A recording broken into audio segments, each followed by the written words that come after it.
Busando machanupigi manakta tamna phamtharai. Liglai do hujiksu adum unsilakti. Busan na tapna haiba hori. Isana ipada sauribado ipa khang. Namagi wadi ipa hair. Magi thamoida kari khanbano haibududi ipana khangbunadre. Adubo ipagi thamoida kari khanbagi haibududi ipana khangi. Maramdi ipagi thamoisidi ipa isagi. Isana ipada waroriba sauribu singdo waro pumthui safumthui. Ichabu ipana mirai rubudugi chainan ngasi ipana phanglibase. Isagi ichamakna sakma yeningdraba onsana ningdraba mapama haibado ipa oire khalubada ipa lefam nongma gi khangde ipagi chathoibi. Liglaido yengmadi yenglakte haibabu magi sorge khongjeldo yankhalai thamoida kakak thilai. Mapana makhatarapaduso mahaktari nahakpu amana pokera madu ai khangde. Taibung palda ichana hek namina mai pangbu numit adudagi ipana ichabu ai isani aina chaunaba awatpa matale hendana yokani haibagi daitado lawkiba numittuda nangsi ai hek apokpa isawairu pagi thubi. Numit adudagi nangi namingi maningda ipagi yumnak sagi tapkrabani. Nahakse busangi machanupi ahalni haina segai kaikhrabani. Nangna asoiba athiba matawbada nangna phajaba afaba matawbada nangna thabak ama hekta tawbada kanano haina hangbada busangi machanupi haibase mipum khuding taibang asina hairadabani. Masida ipani jabo thadoktuna thamlubase sidagi na asoiba thabak ama ipa punsi sida tawdri amadi tawroi haibase achumman. Ipase punsida yamna mai pak sel tanbudaso mai yamna pak loine makta mai pak adu ipase ichagi mapa moibata mai thiri sidagi hena asawa mai thiba amamu nupa amagi punsida leite ipa mai pak ipagi thubi ipa mai thiru mi amani. Mapana hujikso adam makhatari matam kharagi khantahuda wakhalna mang tharaga tokiba ipagi khongthang singaduna ichagi pungsibu ipana lekha tahanbani. Isagi nate lekha tari base ipani isani kakyaubuda ichani dukho senabangomdaba nungsibangomdaba ipase mi natre nipagi bima isana tawkibani ngai isana khamangiba isana kapkiba isana pendadana ngangkiba tawkiba mayamadubu isani haina khandokpa ngamkidrabana pase sirasu norokta tarkadabana pani. Hinglingai sida oigera kashu kaide isana tawjakibado isana phangjabani ipa isagi de thoina khandre. Hinglingai sida oigera siro matung oigera ipa khandre adubu ichagi khanbada ipa di ngawri ahing kya ipa tumlaktaba koiri ipa gi thoibi. Mapagi thamoigi warol mayamdo haitharaklabududadi mama mapagi nungsibabu khawrangbuda khawgangnarabi liglaido khangduna leiba ngamlaktraduna makutuna lamlaga mapagi makut ado pairakle.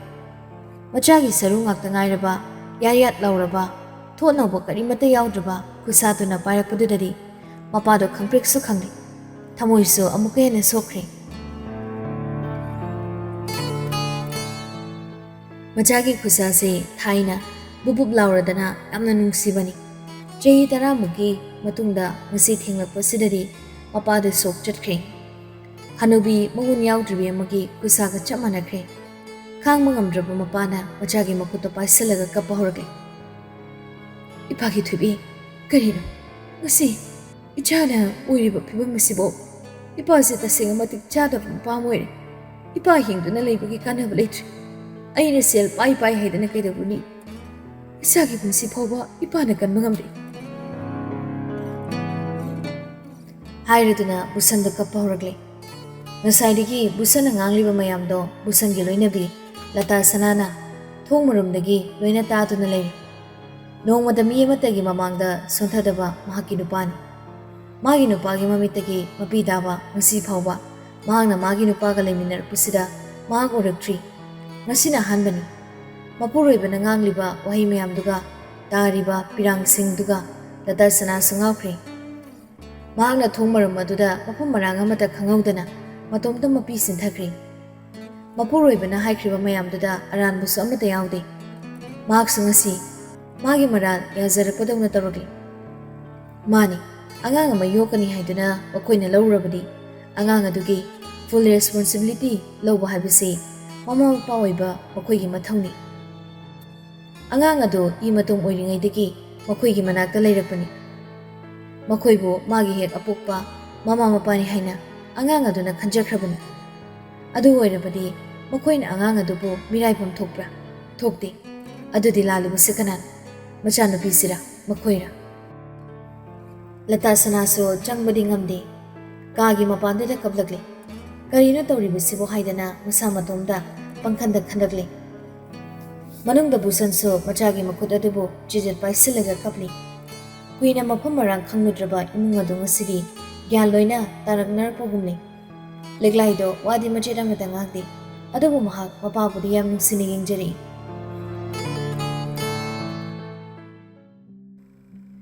ꯃꯍꯤꯔꯦꯜꯅ hospital ꯌꯧꯔꯛꯄꯗ ꯄꯤꯕꯥꯔꯦꯜꯗꯣ ꯍꯥꯟꯅꯗꯒꯤ ꯂꯥꯛꯇꯨꯅ ꯂꯩꯔꯝꯃꯤ꯫ ꯃꯍꯤꯔꯦꯜꯁꯤ ꯍꯥꯟꯅꯗꯒꯤ ꯈꯝꯕꯟ ꯆꯥꯎꯏ, ꯑꯗꯨꯕꯨ ꯉꯁꯤ ꯂꯤꯛꯂꯥꯏꯒꯤ ꯃꯔꯝꯗ ꯇꯥꯔꯨꯕꯁꯤꯗꯒꯤ ꯃꯥꯒꯤ ꯈꯝꯕꯟꯕꯒꯤ ꯆꯥꯡꯁꯤ ꯌꯥꯝ ꯍꯦꯟꯖꯤꯟꯈ꯭ꯔꯦ꯫ ꯄꯤꯕꯥꯔꯦꯜ ꯂꯩꯔꯝꯕꯗꯨꯗ ꯃꯃꯤꯠꯇꯨ ꯁꯨꯛꯂꯞ ꯇꯧꯔꯤ꯫ ꯍꯤꯌꯥꯏꯅꯨꯕꯨꯗꯤ ꯒ꯭ꯌꯥꯟ ꯂꯥꯛꯂꯤ, ꯇꯨꯝꯊꯈꯤꯕꯗ ꯉꯥꯏꯔꯤ ꯍꯥꯏꯗꯨꯅ ꯂꯩꯔꯝꯃꯤ꯫ ꯆꯥꯎꯕꯒ ꯄꯤꯕꯥꯔꯦꯜꯒ ꯉꯥꯡꯅꯕ ꯇꯥꯕꯗ ꯍꯤꯌꯥꯏꯅꯨꯒꯤ ꯑꯆꯪꯕ ꯐꯤꯁ ꯇꯪꯈꯥꯏ ꯑꯃꯗꯤ ꯑꯣꯐꯤꯁꯀꯤ ꯃꯥꯏꯀꯩꯗꯒꯤ ꯄꯨꯊꯣꯛꯂꯦ ꯍꯥꯏꯗꯨꯅ ꯇꯧꯔꯝꯃꯤ꯫ ꯃꯍꯤꯔꯦꯜꯗꯗꯤ ꯑꯣꯐꯤꯁꯀꯤꯅꯤ ꯍꯥꯏꯅ ꯍꯥꯏꯔꯕꯁꯨ ꯌꯥꯅꯤꯡꯗ꯭ꯔꯤ꯫ ꯃꯊꯟꯇ ꯈꯜꯂꯤ, ꯀꯔꯤꯒꯤ ꯑꯣꯐꯤꯁ? ꯃꯁꯤ ꯃꯉꯣꯟ ꯑꯃ ꯏꯁꯤꯡ ꯁꯤꯡꯗ꯭ꯔꯤ꯫ ꯃꯥꯒꯤ ꯏꯟꯇꯦꯟꯁꯟꯁꯤ ꯀꯔꯤꯅꯣ ꯑꯩ ꯚꯥꯞ ꯇꯥꯗꯦ꯫ ꯑꯩꯕꯨ ꯍꯥꯟꯅ ꯃꯃꯥꯡ ꯌꯥꯜꯍꯧꯕꯅ ꯆꯨꯝꯒꯗ꯭ꯔꯥ? ꯍꯤꯌꯥꯏꯅꯨꯁꯤ ꯑꯩꯒꯤꯅꯤ ꯈꯪꯍꯜꯍꯧꯕꯅ ꯆꯨꯝꯒꯗ꯭ꯔꯥ?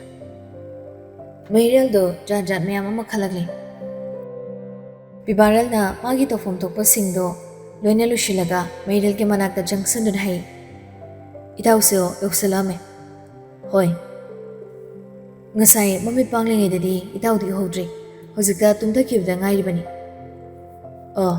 ꯊꯕꯛ ꯑꯃ ꯃꯥꯒꯤ ꯀꯦꯁꯁꯤꯒꯤ ꯃꯇꯥꯡꯒꯤ ꯍꯥꯏꯗꯣꯛꯇ ꯌꯥꯗꯗꯅ ꯍꯥꯏꯗꯣꯛꯂꯨꯕꯅꯤ꯫ ꯁꯤꯗꯩꯗꯤ ꯑꯩ ꯀꯔꯤꯝꯇ ꯆꯠꯊꯣꯛꯔꯣꯏꯗ, ꯃꯥꯒꯤ ꯃꯅꯥꯛꯇ ꯑꯗꯨꯝ ꯂꯩꯅꯗꯕꯅꯤ꯫ ꯊꯑꯣꯏꯅ ꯈꯨꯝꯕ ꯄꯥꯈꯨꯝꯂꯤ ꯑꯃꯗꯨꯁꯨ ꯑꯔꯥꯏꯕ ꯅꯠꯇꯦ, ꯅꯣꯛꯂꯒ ꯈꯨꯝꯂꯩ꯫ ꯍꯣꯏ ꯍꯣꯏ, ꯃꯔꯨꯞ ꯃꯄꯥꯡ ꯍꯥꯏꯕꯁꯤꯗꯤ ꯑꯃꯅ ꯑꯃꯒꯤ ꯃꯇꯦꯡ ꯄꯥꯡꯅꯕ ꯍꯥꯏꯕꯁꯤ ꯃꯍꯧꯁꯥꯅꯤ꯫ ꯑꯩꯗꯤ ꯊꯕꯛ ꯑꯃꯅꯤ ꯍꯥꯏꯗꯣꯛꯂꯨꯈꯤꯒꯦ꯫ ꯏꯇꯥꯎꯗꯤ ꯉꯁꯤꯒꯤ ꯍꯥꯏꯗꯣꯛꯂꯔꯣꯏ ꯍꯥꯏꯔꯕꯅꯤꯅ ꯉꯥꯏꯍꯥꯛ ꯂꯩꯕꯤꯌꯣꯀꯣ꯫ ꯍꯣꯔꯦꯟ ꯃꯥꯅ ꯍꯧꯒꯠꯂꯒ ꯋꯥꯔꯤ ꯋꯥꯇꯥꯏꯒ ꯁꯥꯟꯅꯔꯒ ꯍꯟꯕꯤꯔꯣ꯫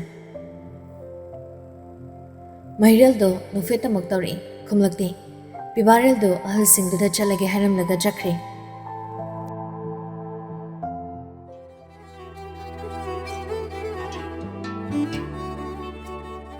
ꯁꯣꯝꯅ ꯂꯤꯛꯂꯥꯏꯗꯣ ꯃꯄꯥ ꯊꯣꯛꯈ꯭ꯔ ꯃꯇꯨꯡꯗ ꯃꯊꯟꯇ ꯇꯨꯃꯤꯟꯅ ꯋꯥꯈꯜ ꯃꯌꯥꯝ ꯑꯃ ꯈꯜꯂꯛꯂꯤ꯫ ꯃꯍꯥꯛꯅ ꯑꯃꯨꯛ ꯐꯥꯎꯕ ꯈꯟꯊꯈꯤꯗ꯭ꯔꯕ ꯋꯥꯈꯜꯅꯤ ꯃꯍꯥꯛꯅ ꯉꯁꯤ ꯈꯜꯂꯛꯏꯕꯁꯤ꯫ ꯃꯄꯥꯒ ꯃꯃꯥꯒ ꯑꯅꯤꯒꯤ ꯃꯤꯡꯆꯠ ꯊꯤꯅꯕ ꯍꯥꯏꯗꯨꯅ ꯃꯍꯥꯛꯅ ꯇꯧꯈꯤꯕ ꯃꯌꯥꯝꯗꯣ ꯄꯔꯦꯡ ꯄꯔꯦꯡ ꯃꯍꯥꯛ ꯅꯤꯡꯁꯤꯡꯂꯛꯏ꯫ ꯃꯃꯥꯅ ꯇꯠꯇꯅ ꯍꯥꯏꯕ ꯅꯍꯥꯛ ꯊꯛꯀꯤ ꯃꯤ ꯀꯌꯥꯅꯣ ꯃꯄꯨꯟꯁꯤ ꯃꯥꯡꯈ꯭ꯔꯤꯕꯁꯤ ꯍꯥꯏꯕ ꯋꯥꯍꯩꯗꯨꯒꯤ ꯃꯇꯥꯡꯗꯅꯤ ꯃꯍꯥꯛꯅ ꯉꯁꯤ ꯈꯟꯊꯔꯛꯂꯤꯕꯁꯤ꯫ ꯆꯨꯝꯃꯤ, ꯃꯍꯥꯛ ꯊꯛꯀꯤ ꯃꯃꯥꯟꯅꯕꯤ ꯑꯃꯅꯦ, ꯑꯗꯨꯒ ꯅꯨꯄꯥ 4 ꯑꯃꯒꯤ ꯄꯨꯟꯁꯤ ꯃꯥꯡꯈ꯭ꯔꯦ꯫ ꯃꯃꯥꯟꯅꯕꯤꯗꯨꯒꯤ ꯌꯥꯝ ꯊꯤꯅ ꯅꯨꯡꯁꯤꯅꯖꯕ ꯅꯨꯄꯥꯗꯣ ꯂꯤꯛꯂꯥꯏꯅ ꯃꯨꯜꯂꯒ ꯀꯣꯏꯕꯅꯤ꯫ ꯅꯨꯄꯥꯗꯨꯒ ꯃꯃꯥꯟꯅꯕꯤ ꯑꯗꯨꯒ ꯑꯔꯣꯟꯕ ꯃꯔꯤ ꯊꯝꯅꯗꯨꯅ ꯂꯩꯔꯦ ꯈꯪꯂꯐꯥꯎ ꯃꯍꯥꯛꯅ ꯅꯨꯄꯥꯗꯣ ꯅꯝꯗꯅ ꯀꯣꯏꯁꯤꯟꯕꯅꯤ꯫ ꯇꯁꯦꯡꯅ ꯂꯤꯛꯂꯥꯏꯕꯨ ꯄꯤꯁꯛ ꯄꯤꯛꯂꯤꯉꯩꯗꯒꯤ ꯌꯥꯝ ꯊꯥꯖꯅ ꯇꯤꯟꯅꯔꯛꯄ ꯃꯃꯥꯟꯅꯕꯤꯅꯤ꯫ ꯂꯤꯛꯂꯥꯏ ꯅꯠꯇꯕ ꯑꯇꯣꯞꯄ ꯃꯃꯥꯟꯅꯕꯤ ꯊꯝꯗꯦ꯫ ꯂꯤꯛꯂꯥꯏꯗ ꯃꯥꯒꯤ ꯋꯥ ꯄꯨꯝꯕ ꯂꯤꯊꯣꯛꯏ, ꯇꯝꯊꯣꯛꯏ꯫ ꯂꯤꯛꯂꯥꯏꯅ ꯑꯗꯨꯒꯨꯝꯂꯕꯤ ꯃꯃꯥꯟꯅꯕꯤ ꯑꯗꯨꯕꯨ ꯕꯤꯇ꯭ꯔꯦ ꯇꯧꯗꯨꯅ ꯊꯥꯖꯕ ꯄꯨꯝꯕ ꯃꯥꯡꯍꯟꯗꯨꯅ ꯅꯨꯄꯥꯗꯨꯒ ꯂꯣꯟꯅ ꯂꯣꯏꯅꯔꯛꯄꯗꯒꯤ ꯃꯃꯥꯟꯅꯕꯤꯗꯨꯅ ꯈꯪꯂꯛꯑꯒ ꯃꯊꯟꯇ ꯁꯨꯁꯥꯏꯗ ꯇꯧꯈꯤꯕꯅꯤ꯫ ꯑꯇꯣꯞꯄ ꯅꯨꯄꯥ 4 ꯑꯗꯨꯁꯨ ꯃꯍꯥꯛꯅ ꯌꯥꯏꯐꯕꯗ ꯇꯧꯔꯤꯕ ꯃꯦꯟꯇꯦꯜ ꯄ꯭ꯔꯦꯁꯔ ꯃꯌꯥꯝꯁꯤ ꯇꯧꯕꯗꯒꯤ ꯁꯨꯁꯥꯏꯗ ꯇꯧꯗꯨꯅ ꯂꯩꯈꯤꯗꯕ ꯉꯥꯛꯇꯅꯤ꯫ ꯌꯥꯏꯐꯕꯁꯤꯁꯨ ꯍꯧꯔꯛꯂꯕꯅꯤ, ꯑꯗꯨꯕꯨ ꯃꯍꯥꯛꯅ ꯅꯥꯁꯟꯈꯤꯕ ꯐꯃꯨꯡꯗꯒꯤ ꯍꯧꯒꯠ ꯀꯥꯡꯈꯠ ꯉꯝꯗꯕꯗꯒꯤ ꯅꯥꯟꯊꯣꯛꯍꯧꯕꯅꯤ꯫ ꯅꯥꯟꯊꯣꯛꯏ ꯍꯥꯏꯔꯤꯕꯁꯤꯁꯨ ꯍꯧꯖꯤꯛ ꯑꯗꯨꯝ ꯃꯄꯨꯟꯁꯤ ꯆꯥꯏꯔꯤꯕꯁꯤꯅꯤ꯫ ꯑꯇꯩ ꯅꯠꯇꯦ ꯂꯤꯛꯂꯥꯏꯁꯤ꯫ ꯇꯁꯦꯡꯅ ꯃꯤ ꯌꯥꯝꯅ ꯃꯦꯅꯤꯄꯨꯂꯦꯁꯟ ꯇꯧꯕ ꯉꯝꯃꯤ꯫ ꯃꯥꯒꯤ ꯑꯦꯟꯖꯥꯏꯇꯤ, ꯄꯦꯟꯗꯕ, ꯇꯦꯟꯁꯟꯅꯆꯤꯡꯕ ꯃꯌꯥꯝꯁꯤ ꯃꯍꯥꯛ ꯃꯥꯒ ꯂꯣꯏꯅꯔꯤꯕ ꯃꯤꯗꯨꯗ ꯂꯣꯏꯅ ꯍꯩꯊꯩ꯫ ꯁꯤꯅ ꯃꯔꯝ ꯑꯣꯏꯔꯒ ꯃꯥꯅ ꯍꯥꯠꯂꯤ ꯍꯥꯏꯕꯗꯤ ꯌꯥꯗꯕ ꯃꯑꯣꯡꯗ ꯃꯤ ꯀꯌꯥ ꯑꯃ ꯃꯍꯥꯛꯇꯒꯤ ꯊꯋꯥꯏ ꯃꯥꯡꯂꯕꯅꯤ꯫ ꯃꯁꯤ ꯃꯥꯒꯤ ꯑꯍꯜ ꯂꯃꯟꯁꯤꯡꯁꯤꯅ ꯈꯪꯏ, Adunani mama asina wa ngang khudingi madu pallibado. Ngasidi madu mayamdo khantaraklaga liglai do ngauri. Mapana ngasai haibada ichana torpe ek khudimak ipagi asoibana oidoini haikibaduda ningsing laga liglai do ningamdabagi maichang na saknaduna kapahoragli. Machinna son bhauri pumnamakse ayya soib oiradra ngasi thokliba thakdo khudimakse ayya ran oiradra ayya mapokse bu kari tawna bu poklama mapokno ai khangba ngamdre magiso awabagi awaba ngakta ine thokanba kumkri. Ngasiri mahak magi laikidrabi mamanabi adubusu ningsingna mamitagi mapi lepa leitana sintharakle. Ngasi magi mapana magi nakta mapi sintharambasidagi liglai si nakana maromda thamoigi jaga amadadi penthokpa penjaba khara makai pui. Adabu mahak nakana maromda hakchang diyam kahina sontharambadongna tawrakle. Nan makai mahak machinda siningi hajarabusu sigani khanbada mahak laitade. Mahak sikhraga mayam nungai horani khanbada mahak mathamoi jai. Madugi achapa aduni mahak na yaifabada haitharuribasi. Mahak siraga yaifabasu nungai horani khanbada atai singdadi tainaba ngamdraga yaifabada tainabani. Adobu ngasidi mahak sini haibada thoina khalaktre. Thamoida chakpasu phaude pendabasu laitre. Mahak sikibada mabu nungsiba pamuba misu lehogani haibasi ngasigi numisida mahak khangbasida makhataba mihoba mata mangonda poktre. Liglai mamitam nu ushilakduna ngasidi matam kuirabagi tungda santigi sora ma holakli.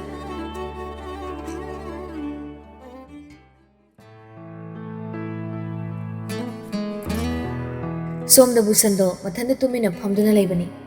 Lata sanaso mapuroibagi manakta changlakduna kishu khangdaba sadana hanglari. Moi bababu saka zakhiroidro. Busando magi nupina hanglakpaduda mamaidu tamna nun khalaga khumlei. Mama ai janingdi noi jatholo. Kaidawragi moi bababu kishu tawdira mama.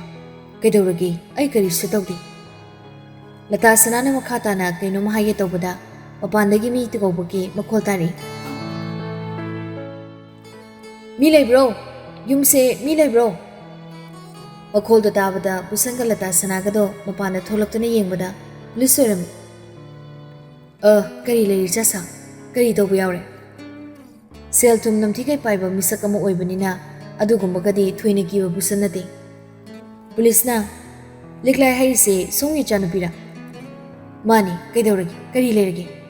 Mana nupa machamada blackmail tawbadagi nupa machaduna atopa nupi machamabu mahaboirabu ningdana thangna thinbadagi Hozing nupi machado hospital da kana lai kana dunalei mamukta kauthopiro.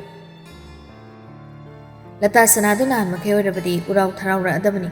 Adubu ngasidi mahak mapuroibagi maningda leptuna mapuroibagi pamo maduda kana pasilei. Busansu wapumdu dabada matinda amuktang kudyosalei. Busan amuktang khudemlaktuna mahak unabagi wapumsidi kaya khudong jagadaba mandri ibungosing. Kaigino aisibo yumda leitabro.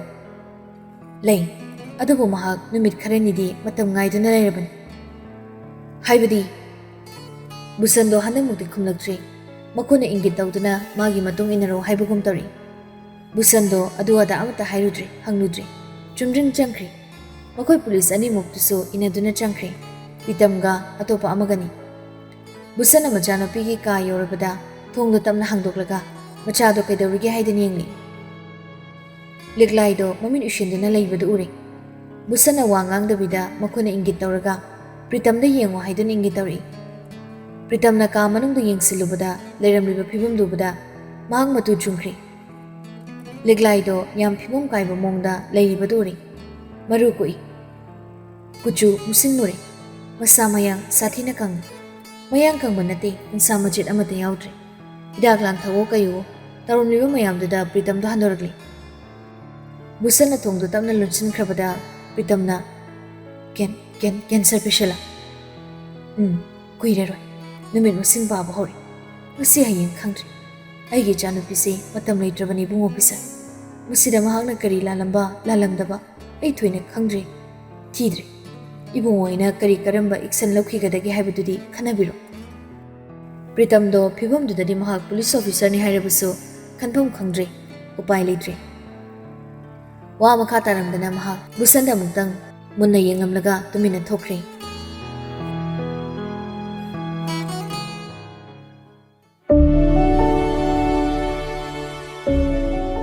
Nakan amaromdana hiyainudu tumtharuraba matung mamit pangthorakpada Mahireldo phamduna lerame. Mamaga mapaga chak charuni haiduna thokibani. Hiyanu namit panglakpadobada Mahirel hari. Kuina tumuri. Imaga babaga do chak charuni haiduna thokibani. Hiyanu do Mahirel phamduna lerambatuda momonuglei. Dadadi charabra. Wadu ngangba ngamboi ngamdaboi nganglakpa wani. Mahirel hari. Chari. Aidi indagi charga labana. Nangi daksi siloi dori dorsi. Sendona bata holesi. Mahirel do chak chadribani. Haizambani. Wangangi haiduna tauribado. Papira sachili. Hiyainugi mamangda losinabu khonabada adwaiduda dripto muk check to. Hidak singdo mugingsina mana thokpa matawri. Hiyainuna makuto thangalaga Mahirelgi makuto tamna lamai. Mahirel hangi. Kedore. Kaino hayuni. Ising khangingi. Ising dubu thakpa yaradrani nangbo. Ai doctor singda amuta hangikidro. Thakpa yarani. Yarani haramlabani musayo. Mahirel do kumlaktri hiyainuda tapna ising do khare inbiring. Hiyainuna ising do thakla matung tapna hayi. Dada, aibo thangna thileba mido pharaba natro. Phare. Kanano kaigino. Ai baba hoide samdri dada da hangi tawani. Si wado yamna ngangna nusiye. Kanade adugi wakaldo khalurana. Nangna kangkalaba matungda kona dada ga wari phasana sanarasi. Yainu do momo noklaga tamna khumlei. Dada aibo liglai ni khalaga thiliba natra. Liglai gi laifum khangba natra. Dada liglai kadai de leibage. Mahausa kya waba male. Dada aingona karigumba khara phaweba. Maga muktangdi unahaloba. Mabu iput maksina pairaga yengsagi. Ai mabu ningi. Thengna ningi. Sok ningi. Wari saringi dada. Aibo muktangdi maga unahanbiyo. Hiyainuna tawrukibado ningaini. Mahirel haifam tokpama makhangdre. Maha kapsa makapningdi. Nupa uribunana ikta kapaya basanade. Maha hiyainugi makuto tamna paisalaga. Hiyainuda muna yenglei.